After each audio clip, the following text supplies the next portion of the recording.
Welcome to this complete guide on EU maritime emissions compliance and liability calculation for the 2024 to 2026 period. In this presentation, we will understand how greenhouse gas emissions are monitored, how EU ETS liabilities are calculated, and how shipping companies comply with the latest regulations. The calculations and procedures are based on the EU MRV system and Delegated Regulation EU 2023/2776. Slide 2. Regulatory Scope and Timeline. Let us first understand which ships are covered. At present, commercial cargo and passenger ships of 5,000 gross tonnage and above are fully included in the system. From 2025, emissions monitoring will expand to smaller general cargo vessels between 400 and 5,000 gross tonnage and offshore vessels of 400 gross tonnage and above. From 2027, offshore vessels of 5,000 gross tonnage and above will also enter the EU ETS allowance surrender regime. Therefore, the scope of the regulations is gradually increasing. Slide 3. GWP factors. To convert greenhouse gases into carbon dioxide equivalent, or CO2 legally prescribed global warming potential factors are used. Carbon dioxide has a factor of 1. Methane has a factor of 28. Nitrous oxide has a factor of 265. Although methane and nitrous oxide emissions are monitored from 2024, they become part of financial allowance surrender from 2026 onwards. Slide 4. ETS Phase-in Schedule.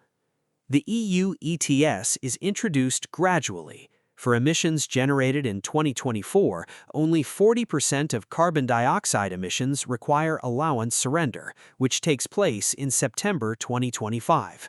For emissions activity 2025, 70% of carbon dioxide emissions are covered.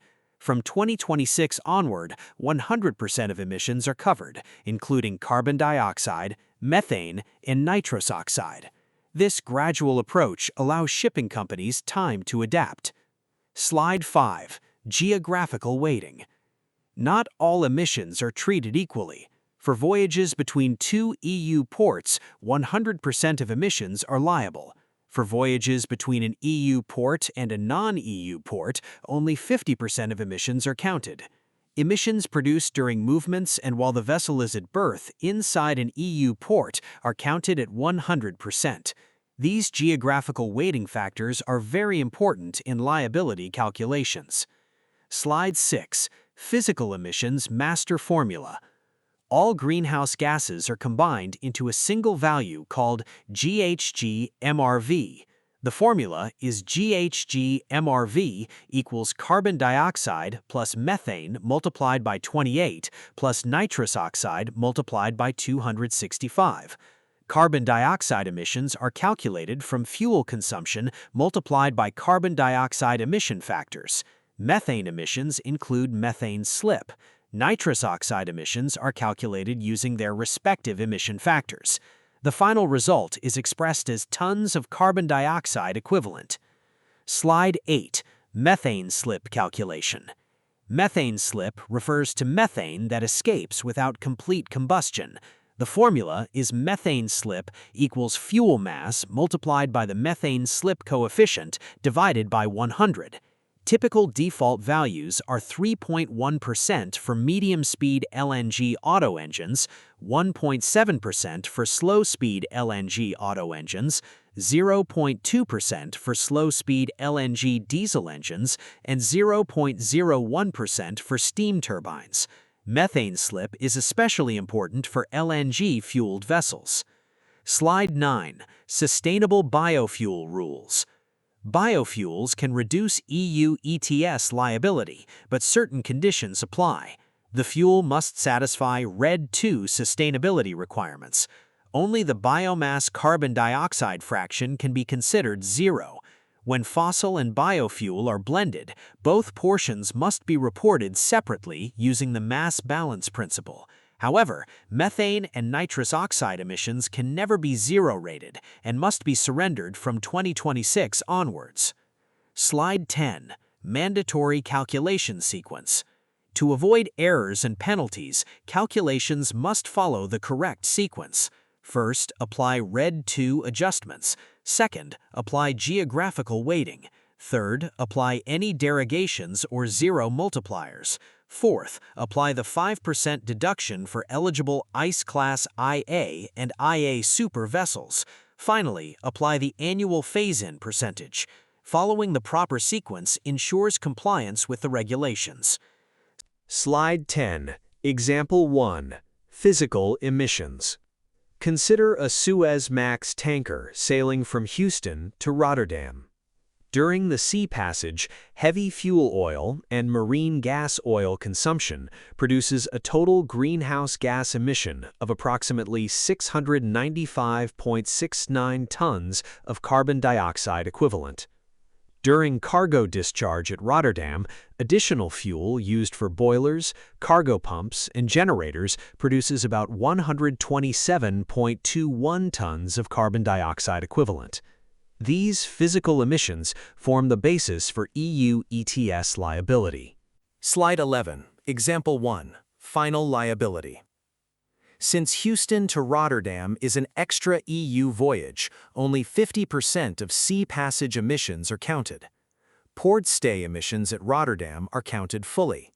No derogations apply. Because this is a 2026 activity, 100% phase-in percentage applies. The total liability becomes approximately 475 tons. After rounding upward, the company must surrender 476 EU allowances. Slide 12. Example 2. Multi-leg voyage. In this example, a tanker sails from Saudi Arabia to Rotterdam and then to Antwerp. The first leg is extra-EU, so only 50% of emissions are counted. The second leg between Rotterdam and Antwerp is an intra-EU voyage, therefore 100% of emissions are counted. Emissions generated while berthed in Antwerp are also counted fully. The total liability becomes approximately 827.92 tons. After rounding upward, 828 EU allowances are required. Slide 13. Example 3. ICE Class vessel. An ICE Class 1A tanker sails between Gdansk and Rotterdam. Since both ports are within the EU, all emissions are counted. Because the vessel has ICE Class 1A notation, it receives a 5% deduction before applying the phase-in percentage. The final liability becomes approximately 334.77 tons. After rounding up, 335 EU allowances must be surrendered. Slide 14. Biofuel blend. A container vessel uses 100 tons of B30. The fossil part consists of 70 tons, while 30 tons are sustainable biodiesel. The carbon dioxide emissions from the biodiesel fraction are treated as zero. However, methane and nitrous oxide emissions are calculated using the entire fuel quantity. Since this is an intra-EU voyage, 100% weighting applies. The final requirement becomes 223 EU allowances. Before we continue with reporting requirements and compliance procedures, if you're finding this video useful and want more detailed explanations for MEO Class 1 preparation, marine regulations, and practical calculation examples, please support the channel by subscribing and pressing the bell icon. It really helps us create more high-quality educational content and ensures you never miss future videos. Now, let's continue with transport work calculations and other important operational requirements. Slide 15. Weighted average cargo. For CII calculations involving partial discharge operations, a weighted average cargo mass must be used. The formula multiplies cargo mass by the distance traveled during each segment. The sum of these products is divided by the total distance traveled. Actual cargo mass should be used, not the vessel's deadweight. This method provides a more realistic measure of transport work. 16. Special operational rules. There are several important operational rules. Voyages crossing midnight on the 31st of December must be divided between 2 reporting years. Ships making more than 300 intra-EEA voyages annually may use aggregated reporting. For tankers, emissions from boiler fuel and inert gas generators used during port stays must also be accounted for. Slide 17. Deadlines and penalties. Verified ship-level and company-level reports must be submitted by the 31st of March. EU allowances must be surrendered by the 30th of September. Missing allowances attract a penalty of €100 per ton, adjusted for inflation. Importantly, paying the penalty does not remove the obligation to surrender the missing allowances later. 18. Enforcement measures. Persistent non-compliance can lead to serious consequences. Names of non-compliant companies may be publicly disclosed. Companies failing to comply for 2 or more consecutive years may face expulsion orders. Ships managed by non-compliant companies may even be detained at EU or EEA ports until obligations are fulfilled. Therefore, timely compliance is essential. Slide 19. BIMCO ETS clauses. BIMCO clauses help allocate carbon costs between owners and charterers. Legally, the shipping company or ISM manager remains responsible for surrendering allowances. However, because charterers control cargo, speed, and routing decisions, BIMCO clauses allow owners to recover these costs from charterers according to the polluter pays principle. Slide 20. Reimbursement and transfer of allowances. The EU ETS directive recognizes the right of shipping companies to obtain reimbursement from charterers. BIMCO clauses provide commercial certainty and reduce disputes. Charterers can purchase allowances themselves and transfer them to the owner's maritime operator account after the voyage or charter period. This creates a clear and transparent process. Slide 21. Clause variations by contract type.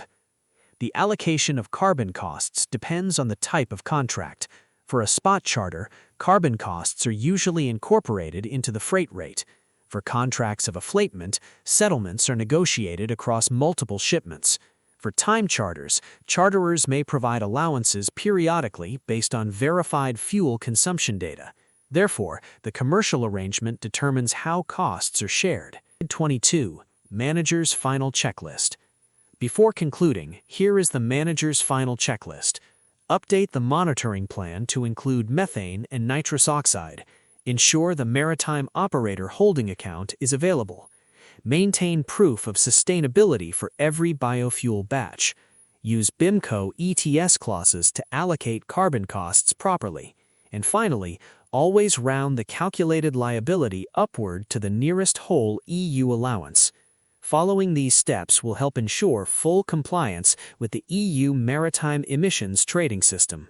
Thank you for watching. I hope this complete guide on EU maritime emissions compliance and EU ETS liability calculations has helped you understand the subject clearly. If you found this video helpful, please subscribe to the channel, like the video, and share it with your fellow marine engineers and MEO Class 1 aspirants. Feel free to leave your questions in the comments section, and I'll be happy to cover them in future videos. See you in the next lecture.